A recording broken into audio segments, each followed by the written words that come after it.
Friends, പുതിയ വീഡിയോയിലേക്ക് സ്വാഗതം. നമ്മളിന്നൊരു കൂർക്ക മെഴുക്ക് വരട്ടിയാണ് ഉണ്ടാക്കാൻ പോണേ. അപ്പോൾ അതെങ്ങനെയാണെന്ന് നമുക്ക് നോക്കാം കേട്ടോ. അതിലേക്ക് ആവശ്യമുള്ള സാധനങ്ങൾ കേട്ടോ. ഉണക്കമുളക്, വെളുത്തുള്ളി, വേപ്പില, ചുവന്നുള്ളി ഇത്തിരി കൂടുതൽ എടുക്കണം കേട്ടോ. അപ്പോൾ നമുക്കിതൊന്ന് ചതച്ചെടുത്തിട്ട് വരാം. ഇതാട്ടോ, നമുക്കിതൊന്ന് ചതച്ചെടുത്തിട്ട് വരാം. നമ്മുടെ ഉള്ളി മുളകൊക്കെ ചതച്ചെടുത്തിട്ട് വന്നിട്ടുണ്ട് കേട്ടോ. കൂർക്ക ഞാൻ ചെറുതാക്കി അരിഞ്ഞ് വെച്ചേക്കാണേ.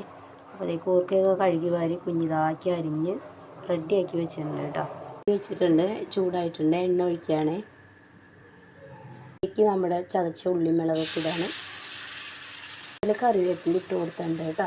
എന്നിട്ട് നന്നായിട്ടൊന്ന് ഇളക്കി ഒന്ന് മൊരിയിട്ട് കേട്ടോ. നന്നായിട്ട് കരിച്ചൽ വരണ വരെ മൊരിക്കാൻ നിൽക്കണ്ട കേട്ടോ. അതൊക്കെ മൊരിഞ്ഞ് വന്നിട്ടുണ്ട്. ഇനി അതിലേക്ക് നമുക്ക് കുറച്ച് മഞ്ഞൾപ്പൊടി ഇട്ട് കൊടുക്കാം കേട്ടോ. നന്നായിട്ടൊന്ന് ഇളക്കി ആ പച്ചമണം ഒന്ന് പൊയ്ക്കോട്ടെ കേട്ടോ. മഞ്ഞൾപ്പൊടി ഇട്ടിട്ടും ശരിയായിട്ടുണ്ട് കേട്ടോ. ഇനി നമ്മുടെ കൂർക്ക നമുക്ക് അതിലേക്ക് ഇട്ട് കൊടുക്കാം കേട്ടോ.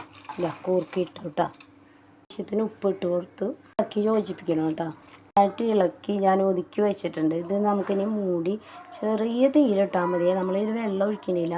അപ്പോൾ ചെറിയ തീയിലിട്ട് വെക്കാം കേട്ടോ നമുക്ക്. അപ്പോൾ മൂടി വയ്ക്കാം നമുക്ക്.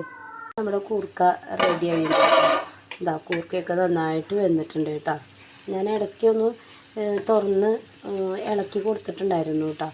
അപ്പോൾ ഇപ്പോൾ നമ്മുടെ കൂർക്കയൊക്കെ റെഡി ആയിട്ടുണ്ട്. ഇനി ഞാനിതൊരു പാത്രത്തിലേക്ക് മാറ്റിയിട്ട് കാണിച്ചു തരാം കേട്ടോ. നമ്മുടെ കൂർക്കത്തോരൻ റെഡി ആയിട്ടുണ്ട് കേട്ടോ. അപ്പോൾ എല്ലാവരും ഇതുപോലെ ഒന്ന് ഉണ്ടാക്കി നോക്കിയിട്ട് ഫീഡ്ബാക്ക് അറിയിക്കണേ. മാത്രമല്ല വീഡിയോ നിങ്ങൾ ഷെയർ ചെയ്യുക, ലൈക്ക് ചെയ്യുക, കമൻ്റ് ഇടുക, ഒന്ന് സബ്സ്ക്രൈബും കൂടി ചെയ്യണേ. അപ്പോൾ ബൈ ബൈ. നമുക്ക് അടുത്ത പുതിയൊരു വീഡിയോയിൽ വീണ്ടും കാണാം കേട്ടോ. ബൈ.